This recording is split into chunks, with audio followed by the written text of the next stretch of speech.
Dear students, ये जो आपका वीडियो लेक्चर है, ये वीडियो लेक्चर आपका जो यूनिट है economic aspects of power generation, ये उस यूनिट का है। तो ये नया यूनिट है। तो इसमें बेसिकली आपको जो भी टर्म्स रिलेटेड हैं, टर्मोलॉजी रिलेटेड हैं, आपको उस चीज़ के बारे में पढ़ना है। तो इसको मेन में जो टर्म्स यूज़ होते हैं वो मैं आज एक्सप्लेन करूँगा आपको। जो इसके ऊपर न्यूमेरिकल पार्ट है वो हम लोग बाद में डिस्कस कर लेंगे, ठीक है। तो स्टार्ट करते हैं। सबसे पहली बात आती है कनेक्टेड लोड, ठीक है। तो कनेक्टेड लोड जो है वो क्या होता है? तो connected load on any system or part of A system, ठीक है, क्या कहते हैं, is the combined continuous rating of all the receiving apparatus on consumer premises which is connected to the system or the part of the system under consideration। अब बहुत लोगों को लगा इसका मतलब क्या है। मान लीजिए कि आपका कमरा है, उस कमरे में मान लीजिए आपके पास जो है 4 फैंस हैं, ठीक है।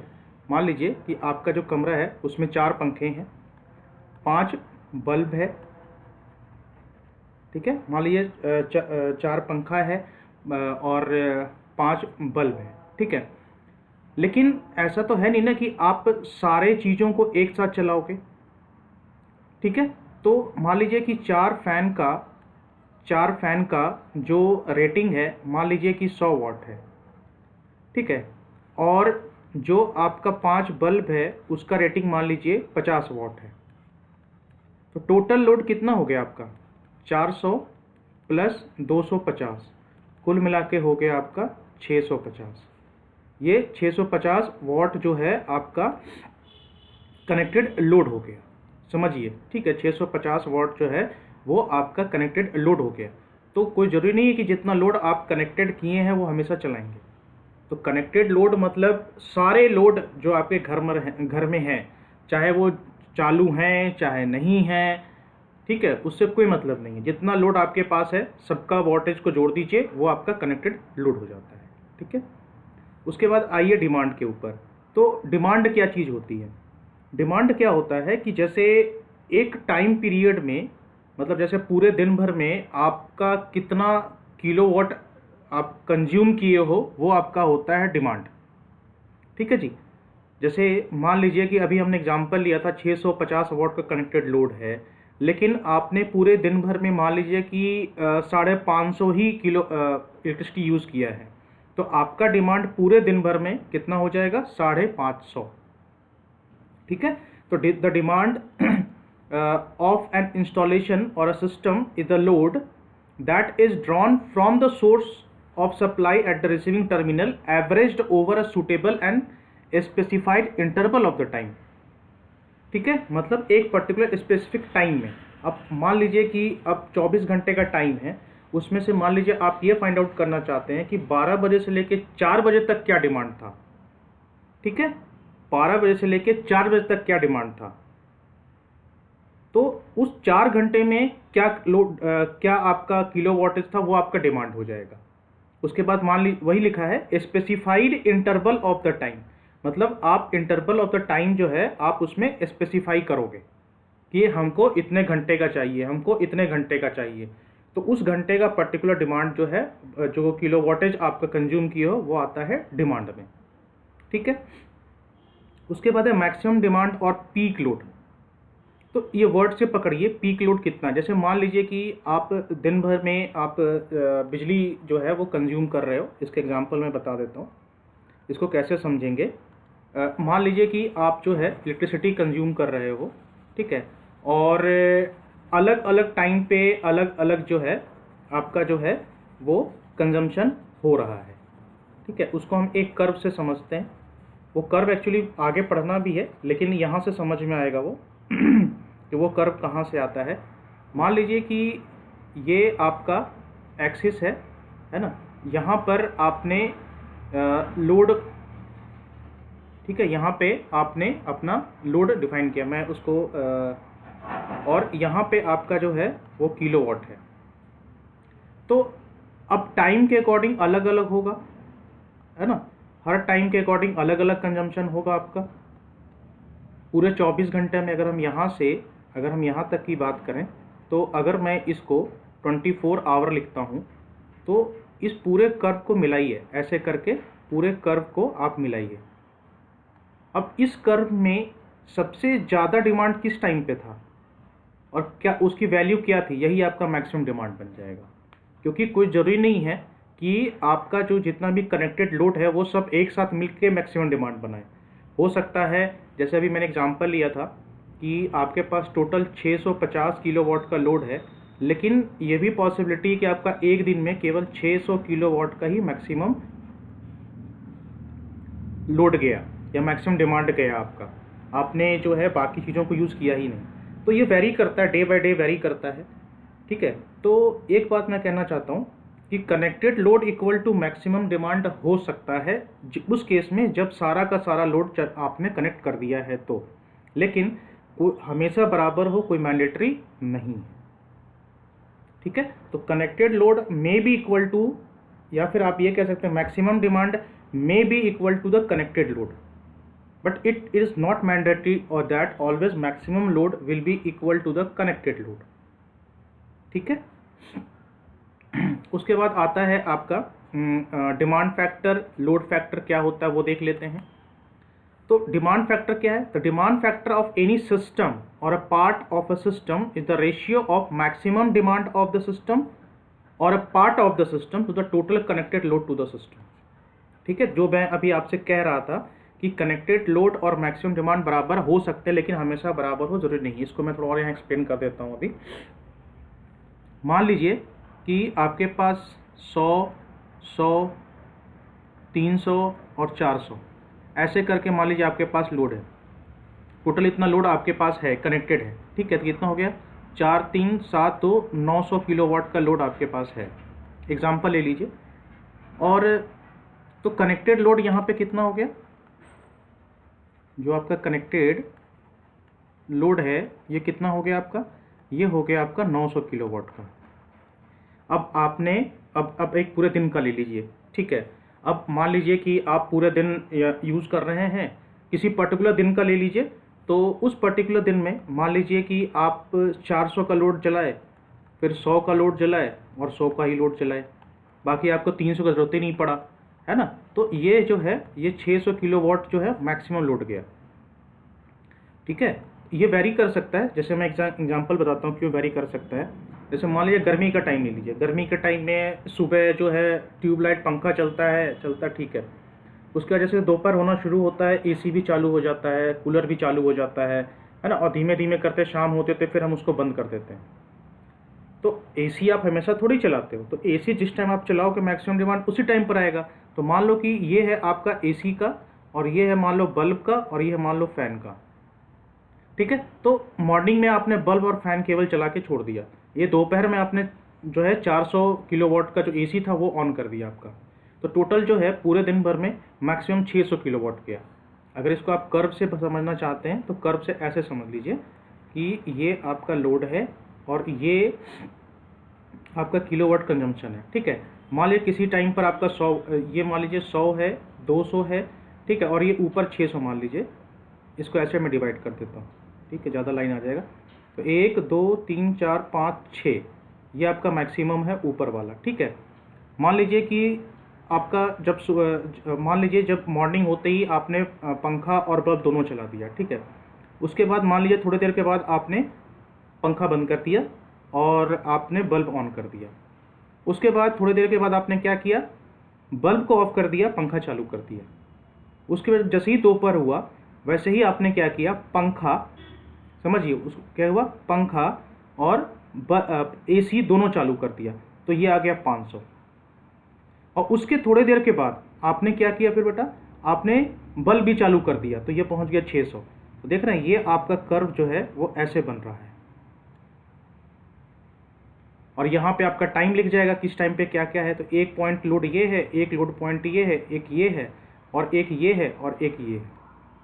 तो पूरे मान लीजिए आप दोपहर तक का निकाल रहे हो, तो अगर ये 12 आवर का अगर हम लें तो इस पूरे 12 आवर में आपका मैक्सिमम डिमांड कितना हुआ? 600 हुआ, ठीक है। लेकिन लोड आपके पास कितने का है? 900 का है, समझ रहे हैं? टोटल लोड कनेक्टेड जो है वो आपका 900 का है, लेकिन आप यूज 600 किए हैं, क्योंकि मान लीजिए कि फिर शाम होते होते आपने फिर आपने जो है फिर मान लीजिए कि बल्ब बंद कर दिया, तो ये फिर नीचे गिरेगा। ठीक है, उसके बाद मान लीजिए कि बल्ब और पंखा दोनों आपने चला दिया, तो फिर यहाँ पर आ जाएगा कर्व ऐसे करके, तो ये कर्व ऐसे बनता चला जाएगा आपका। तो ये आपका हुआ मैक्सिमम डिमांड उस पर्टिकुलर दिन के लिए। तो 600 हो गया, तो कैसे निकालोगे डिमांड फैक्टर आप? 600 बटा जो टोटल लोड है आपका 900, तो ये हो गया 6/9। तो कितना हो गया? 3 दूनी 6, 3 तिहाई 9, तो 3 छके 18, 0.66 आपका जो है डिमांड फैक्टर हो गया। ऐसे निकालते हैं, ठीक है। तो इसी पे बेस छोटा छोटा न्यूमेरिकल भी आ जाता है कभी कभी, तो ये चीज़ है। समझ में आ गया डिमांड फैक्टर क्या चीज़ होता है। उसके बाद आइए लोड फैक्टर क्या होता है। Load factor is the ratio of the average power to the maximum demand. समझ लीजिए, average power to the maximum demand. In each case the interval of maximum load and period over which average is taken should be definitely specified such as half hour monthly load factor। ठीक है, the proper interval and the period are usually dependent upon the local condition and upon the purpose for which load factor is to be used। ये है average load बटा maximum demand. अब क्या है इसका मतलब, ठीक है मैं बताता हूँ। मैक्सिमम, अब इसी कर्व को पकड़ लीजिए, इसी कर्व में आपका मैक्सिमम डिमांड जो था वो 600 किलोवाट का था। ठीक है, अब आप बोलो अब एवरेज लोड कितना था? एवरेज लोड कैसे निकालोगे? तो एवरेज लोड निकालने के लिए आप क्या करोगे? Period over which average is taken should be specified. अब मान लो कि अब आप क्या करोगे पता है? एवरेज लोड निकालने के लिए आप सारा लोड जोड़ोगे। ठीक है, ये point number 1, point number 2, point number 3, point number 4, point number 5, point number 6 और पॉइंट नंबर 7। आप क्या करोगे एवरेज लोड निकालने के लिए? पॉइंट नंबर 1 पे कितना लोड था, पॉइंट नंबर 2 पे कितना लोड था, ठीक है, ये सारा लोड को जोड़ोगे आप। ठीक है, उसके बाद पॉइंट नंबर 3, पॉइंट नंबर 4 है ना, ये सारा जो लोड है इन सारे लोड को आप जोड़ोगे। पॉइंट नंबर 5, पॉइंट नंबर 6 सारे लोड को जोड़ करके और इसको 24 से आप भागा दोगे। टोटल लोड कितना आपका चला है? 100 वाट, फिर 200 वाट, ऐसे करके जोड़ करके फिर भागा दोगे। वो जो आएगा उससे आप डिवाइड करोगे मैक्सिमम डिमांड को, तो आपका क्या निकलेगा? लोड फैक्टर निकलेगा। ठीक है। उसके बाद आइए diversity factor and utilisation factor क्या होता है। तो diversity factor of any system or part of a system the ratio of maximum power demand of the subdivisions of the system or a part of a system to the maximum demand of the whole system or the part of the system under consideration measured at the point of supply। देखिए ये actually क्या है ना कि standard definition है, मतलब जिसको define किया गया है, तो इसमें हम कोई तोड़ मोड़ नहीं कर सकते, इसलिए मैंने उसको एज इट इज रखा है। तो इसको हम कैसे समझते हैं डाइवर्सिटी फैक्टर को, मैं आपको बताता हूँ। Sum of individual maximum demand to the maximum demand of the entire group. इसको कैसे समझ सकते हैं? मान लीजिए कि आपके पास कॉलोनी है, कॉलोनी में house number 1, house number 2, house number 3, house number 4, 4 घर हैं आपके घर, आपके कॉलोनी में 4 घर हैं। ठीक है जी, और इस घर का लोड है 400 किलोवाट, इस घर का लोड है 300 किलोवाट, और इस घर का लोड है भी 300 किलोवाट पकड़ लीजिए, और इसका लोड है 200 किलोवाट। तो कितना हो गया? 3 3 6 4 2 10, यानी कि टोटल हो गया 1200 किलोवाट हो गया। ये मतलब ये है आपका कनेक्टेड लोड। समझिए कैसे हम निकालते हैं इसको, मैं बता देता हूँ। तो ये हो गया आपका कनेक्टेड लोड। ठीक है, अब हमको निकालना है maximum demand of the entire group. तो फिर से हम एक काम करते हैं, हम एक कर्व बनाते हैं। तो मैं कर्व ऊपर बना देता हूँ समझने के लिए, इसको मैं रब कर देता हूँ। उसके बाद हम कर्व ऊपर बनाते हैं, उससे हमें समझ में आएगा कि क्या है ना। अब फिर वही कर्व बनेगा सिंपल सा।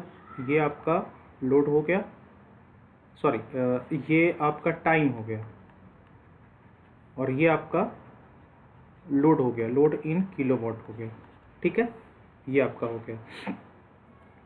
तो ये है आपका, यहाँ पे जो है एक चीज़ गलत हो गया था, ये पहले वाले में यहाँ पे टाइम कर दीजिएगा, ठीक है, ये टाइम कर दीजिएगा। ये है आपका टाइम हो गया और यहाँ लोड हो गया। अब आप क्या कर रहे हो कि इस, मान लीजिए ये एक कॉलोनी है, कॉलोनी में 4 घर हैं। अब इस पूरे कॉलोनी का आप जो है ग्राफ बना रहे हो, पर्टिकुलर घंटे में कितना हो गया, ठीक है। तो ये मान लीजिए आप मान लीजिए कि दिन भर में 4-4 घंटे के हिसाब से बना रहे हो। 1, 4, 8, 4, 12, ठीक है, 4, 4, 8, 4, 12, 4, 16, 4, 20, 4, 24, 24 घंटे का आपने बना दिया है ना, 4 आवर, ठीक है। 6 से मान लीजिए 6 से 10 हो गया आपका, फिर 10 से 2 हो गया। तो ऐसे कर कर के आप 4-4 घंटे का आपका ये स्लॉट है आपका, हर एक 4 घंटे का निकाल रहे हो आप। और टोटल कितना हो गया, 4, 3, 7, 3, 10, 2, 12। तो मान लीजिए ये हो गया आपका 400, ये 1, 2, 3, 4, 5 और 6, ठीक है। ये आपका 200 के स्केल पर आपने ग्राफ में बनाया, मतलब हर एक लाइन जो है ये एक रिप्रेजेंट करता है 200, फिर दूसरा 400, ऐसे कर करके वो रिप्रेजेंट करता है, ठीक है। ये 400 होगा, मैं 400 कर देता हूँ। ये है आपका 400 का, ठीक है, ऐसे कर करके। तो कनेक्टेड लोड है आपका 1200 का, इसलिए मैंने पूरा 1200 का बनाया, क्योंकि 1200 से ऊपर लोड का बन ही नहीं सकता ग्राफ। अब आपको निकालना है, अब मान लीजिए कि आप पहले पूरे कॉलोनी का निकालिए, इसमें 2 ग्राफ बनेगा, समझ लीजिए। आप पहले पूरे कॉलोनी का बनाइए, जैसे मैंने अभी पहले बताया था आपको, मैक्सिमम डिमांड निकालने का बताया था, ऐसे पूरे कॉलोनी का मैक्सिमम डिमांड आप निकाल लेंगे, ठीक है। तो मान लीजिए कि ऐसे करके आपका ग्राफ बनता है, ये है, ये है, ये है ना, फिर ये है, फिर ये जो है अगले पल में फिर मान लीजिए यहाँ पे चला जाता है, फिर यहाँ पे नीचे आ जाता है, ठीक है। तो इसको हम ऐसे कनेक्ट कर देते हैं, ये, ठीक है। तो ये वाला जितना ये पॉइंट है आपका, हर एक 4 घंटे पे हमने बनाया, ठीक है। ये शार्प नीचे जा रहा है। तो ये है पॉइंट नंबर 1, ये है पॉइंट नंबर 2, ये है point number 3, point number 4, point number 5 और ये है पॉइंट नंबर 6, ठीक है। तो 6 हमने 6 डिवीज़न बनाए ना, 4 ऐसे कर करके। अब मैक्सिमम डिमांड कितना है, अगर हम इसको जोड़ें, अगर हम यहाँ से इसको लाइन को यहाँ से अगर हम देखना चाहते हैं, तो ये मैक्सिमम डिमांड जो है ये जाके कहाँ, यहाँ कहीं पे अटकता है ये, है ना, यानी कि 1, 2, 3, 4, 5, यानी कि टोटल, यानी कि मैक्सिमम डिमांड जो है आपका यहाँ पे कितना हो गया आपका, 1000 किलोवाट का आपका मैक्सिमम डिमांड हो गया। तो ये आ गया आपका 1000 किलोवाट। इंटायर ग्रुप की बात बोले नहीं, मतलब पूरा कॉलोनी का हम बता रहे हैं आपको। ये आ गया समझ में।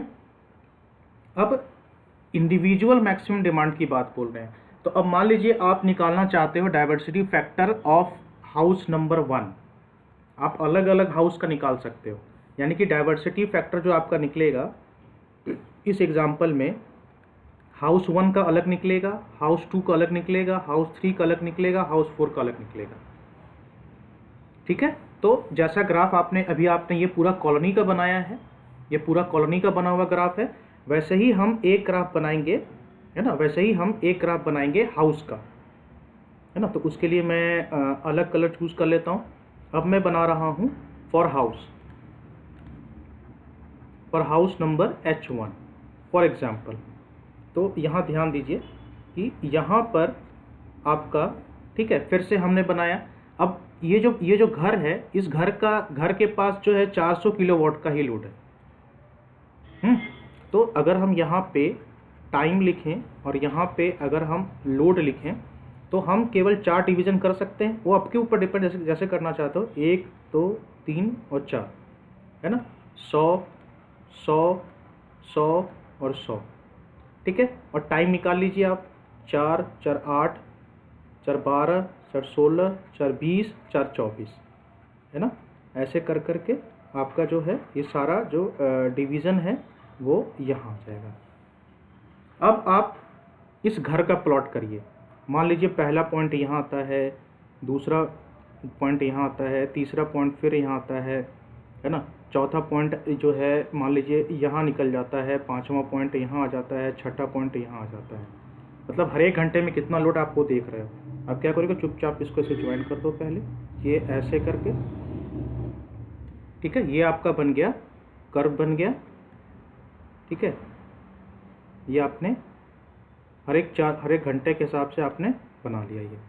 अब देखो इस घर का मैक्सिमम लोड कितना था, 400 का था। अब आप बोलोगे सर 400 का तो कनेक्टेड लोड था। बिल्कुल हो सकता है, कनेक्टेड लोड बड़ा मैक्सिमम डिमांड हो सकता है, ऐसा कहीं मैंने कहा ही नहीं। मैंने कहा कि हो सकता है लेकिन हमेशा हो कोई ज़रूरी नहीं है। तो इस केस में हाउस नंबर 1 का मैक्सिमम डिमांड कितना है, 400 किलोवाट, ठीक है।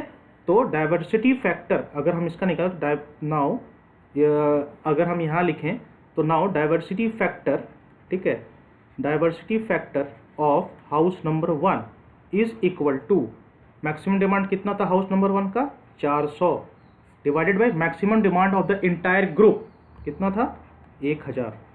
कितना हो जाएगा, 0.4। This is your answer. समझ गए, ऐसे निकालते हैं। तो डाइवर्सिटी फैक्टर देखिए, जो डेफिनेशन लिखा हुआ है वो तो स्टैंडर्ड डेफिनेशन है, उसको समझने का तरीका ऐसे है। अब मैं डेफिनेशन जो लिखा है उसको मैं समझा देता हूँ क्या लिखा है। It is the ratio of the maximum power demand of the subdivisions of a system, मतलब पूरे सिस्टम का छोटा छोटा पार्ट। तो हमने एक सिस्टम ले लिया था 4 घर का, सिस्टम तो कुछ भी हो सकता है ना, 4 घर का, 10 घर का सिस्टम कुछ भी हो सकता है। तो उस पूरे सिस्टम का एक सब डिवीज़न, तो भाई अगर 4 घर का कॉलोनी है तो एक घर उसका एक सब डिवीज़न हो गया, ठीक है, और a part of the system. अब मान लीजिए कि आपके पास, अब इसका क्या मतलब, आप बोलो सर अभी आप पार्ट ऑफ द सिस्टम का कभी तो आप सिस्टम बोल रहे हैं तभी पार्ट ऑफ द सिस्टम कह रहे हैं। अब मान लीजिए कि कोई कॉलोनी बहुत बड़ा है, उस कॉलोनी में मान लीजिए कि 100 घर है, तो 100 घर जो है एक पूरा सिस्टम हो गया, और आपने 25-25 करके 4 डिविजन्स किए हैं। तो जो आपका 25 जो हो गया वो 100 घर का सिस्टम, वो 100 घर का कॉलोनी में 25 घर जो हो गया आपका, जो हो गया वो पार्ट ऑफ अ सिस्टम हो गया, और उस पार्ट ऑफ अ सिस्टम में हर एक घर उसका एक सब डिवीज़न हो गया।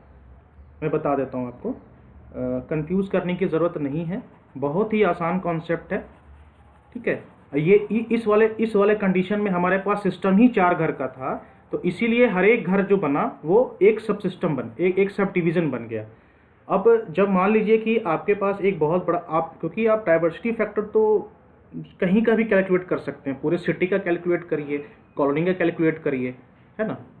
अब मान लीजिए कि आप पूरे सिटी के कैलकुलेट कर रहे हैं, पूरे सिटी का कैलकुलेट कर रहे हैं, मान लीजिए पूरे सिटी में 100 घर है, ठीक है। तो ये 100 घर आपका एक सिस्टम बन गया, ये वेरी करता है। अब यहाँ पे हम सिटी की बात कर रहे हैं, 100 घर आपका सिस्टम बन गया। अब मान लीजिए कि आपके पूरे सिटी में 4 कॉलोनी है, और हर एक कॉलोनी में 25-25 घर है, ठीक है। तो एक कॉलोनी जो है, मान लीजिए ये colony number 1, colony number 2, colony number 3, colony number 4, तो हर एक कॉलोनी क्या बन गया आपका, पार्ट ऑफ अ सिस्टम, ठीक है। C1 C2 C3 C4 क्या क्या, ये हो गया पार्ट ऑफ द सिस्टम। और हर एक कॉलोनी का घर, और मान लीजिए कि अब 25 घर हैं, तो इस तरह करके 25 घर हो जाएंगे। तो हर एक घर जो, जैसे अभी हमने H1 H2 H3 H4 लिया था, यहाँ पे H25 तक जाएगा, ठीक है। यानी कि H1 से लेकर के ये जाएगा H25 तक, हर एक कॉलोनी में ऐसा ही होगा, ठीक है। तो अब एक घर किसी कॉलोनी का सब डिवीज़न बनेगा, ठीक है। ऐसे करके पूरा डिवाइड होता है ना। और यहाँ पे एक colony part of a system हो गया, पूरा सिस्टम कितना हो गया, 100 घर का हो गया, ये चीज़ है आपका, ठीक है। तो ऐसे करके निकालते हैं। तो जब आपको अब आप बोलोगे सर इस केस में कैसे कैलकुलेट करेंगे, तो कुछ नहीं करना है, आपको हर एक कॉलोनी का निकाल करके उसको एवरेज कर देना है, वो आपका पूरा सिस्टम का निकल जाएगा, ठीक है। उसके बाद है आपका यूटिलाइजेशन फैक्टर। यूटिलाइजेशन फैक्टर क्या है, तो it is the factor defined the ratio of maximum generation demand to the generation capacity. आप बोलो सर ये क्या, देखिए यहाँ भी पकड़िए, maximum generation demand to the generation capacity बोल रहा है। मतलब मान लीजिए अगर आपके पास जनरेटर जो है, मान लीजिए जनरेटर जो है आपका 100 kVA का है, ठीक है। लेकिन किसी पर्टिकुलर दिन में मान लीजिए आप उससे 80 केवीए ही ले रहे हो, तो ये 80 केवीए क्या हो गया, मैक्सिमम जनरेटर डिमांड MGD, ये मैंने शॉर्ट फॉर्म बताया है। और आपका जो है 100 केवीए क्या होगा, ये आपका जनरेटर कैपेसिटी, तो इसको डिवाइड करो तो क्या हो जाएगा 0.8। ठीक है, तो ये हो गया आपका यूटिलाइजेशन फैक्टर। कोई ज़रूरी नहीं है, देखिए मैं हमेशा बोलता हूँ, कोई ज़रूरी नहीं है कि आप हमेशा अपने जनरेटर को पूरे फुल कैपेसिटी पे चलाओगे, कभी हाफ पे भी चलाते हो, तो जिस दिन जैसा रहा वैसा उसका यूटिलाइजेशन फैक्टर बन जाता है। उसके बाद आता है आपका plant capacity factor and the plant use factor. ठीक है, तो ये है आपका plant capacity factor and plant use factor. तो प्लांट कैपेसिटी फैक्टर क्या कहता है, it is defined as the ratio of actual energy produced in kilowatt hour to the maximum possible energy that could have been produced during the same period of the time. शब्दों को पकड़िए क्या कह रहा है, एक्चुअली ये standard definition है। It is defined the ratio of actual energy produce in kilowatt hour to the maximum possible energy that could have been produced during the same period of the time. अभी जो आपने ये देखा है utilisation factor, इसी में time को include कर दिया है, ये प्लांट कैपेसिटी फैक्टर बन गया है। देखिए लिखा है ना, एक्चुअल एनर्जी प्रोड्यूस, कितना एक्चुअल एनर्जी प्रोड्यूस हुआ।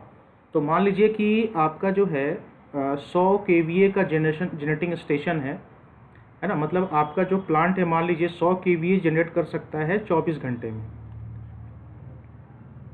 या इसको किलोवाट में ले लीजिए, आप इसको हटा दीजिए। मान लीजिए कि 100 किलोवाट जो है आपका प्लांट जनरेट कर सकता है 24 घंटे में, आपके प्लांट ने जो है वो प्लांट जो है 100 किलोवाट जनरेट कर सकता है। लेकिन किसी पर्टिकुलर दिन में आपने मान लीजिए, ठीक है, उससे किसी पर्टिकुलर दिन में उस प्लांट से मान लीजिए आपने केवल 8000 किलोवाट आवर ही लिया है उससे। समझ गए? किसी पर्टिकुलर दिन में मान लीजिए आपने उस पूरे प्लांट से 8000 किलो वाट का ही पावर लिया है, लेकिन वो जनरेट कितना कर सकता है, कितना किलोवाट आवर, 24 गुने 1000, मतलब 24000 किलोवाट आवर जो है आपका प्लांट जनरेट कर सकता है, पावर फैक्टर इंक्लूड करने के बाद आया किलोवाट आवर, और आपने लिया है उससे 8000 ही। तो प्लांट कैपेसिटी फैक्टर कितना बन जाएगा, ये हो जाएगा 8000 बटा 24000, ये बन जाएगा, यानी हो जाएगा 1/3। ये हो गया अगर हम 24 घंटे की बात करें तो। ठीक है, ये है। अब प्लांट यूज फैक्टर कितना हो गया, it is defined as the ratio of the energy produce in a given time to the maximum possible energy that could have been produce during the actual number of the plant was in operation. Plant capacity और plant use में फ़र्क है। Plant capacity और plant जो है आपका use में फ़र्क है। फ़र्क क्या है, अब मान लीजिए कि आप पूरा दिन 24 घंटे का होता है, लेकिन आपका जो, ठीक है, मान लीजिए कि आपका पूरा दिन जो है वो 24 घंटे का होता है। ठीक है, अब उस 24 घंटे में मान लीजिए कि आपका जो, समझ लीजिए, मान लीजिए आपका जो प्लांट ऑपरेशन में रहा वो रहा 18 घंटे के लिए। ठीक है, प्लांट जो है 18 घंटे के लिए ऑपरेशन में रहा, तो यहाँ पे बस टाइम का चेंज आएगा, जो अभी हम लोग ऊपर डिस्कस कर रहे थे। तो यहाँ पर कैपेसिटी ऑफ प्लांट कितना है आपका, 1000 किलोवाट जनरेट कर सकता है, लेकिन टाइम ऑफ ऑपरेशन आपका 18 घंटे के लिए ही रहा। और मान लीजिए उस 18 घंटे में आपने 8000 किलोवाट आवर उससे लिया है, तो इस टाइम पे क्या हो जाएगा, ये 8000 बटा 18000, तो ये कट जाएगा, आ जाएगा 4/9, यानी कि 0.45 ऐसे करके आगे बढ़ जाएगा। यानी कि प्लांट यूज फैक्टर आपका होगा 0.45, और इसी केस में आपका प्लांट कैपेसिटी फैक्टर कितना बनेगा, 0.3। सेम एग्जाम्पल को मैंने दोनों तरीके से बता दिया आपको। ठीक है, सेम एग्जाम्पल को मैंने आपको दोनों तरीके से बता दिया। तो ये था ये पहला लेक्चर टर्मिनोलॉजीज़ के ऊपर, अगला लेक्चर भी इसी के ऊपर होगा। तो चूँकि अब टर्म्स बहुत ज़्यादा हैं तो हो सकता है आप लोग कंफ्यूज कर जाइएगा, तो इसीलिए मैंने इसको 2 लेक्चर में बांट दिया है, ठीक है। So thank you so much for watching this video, take care of yourself.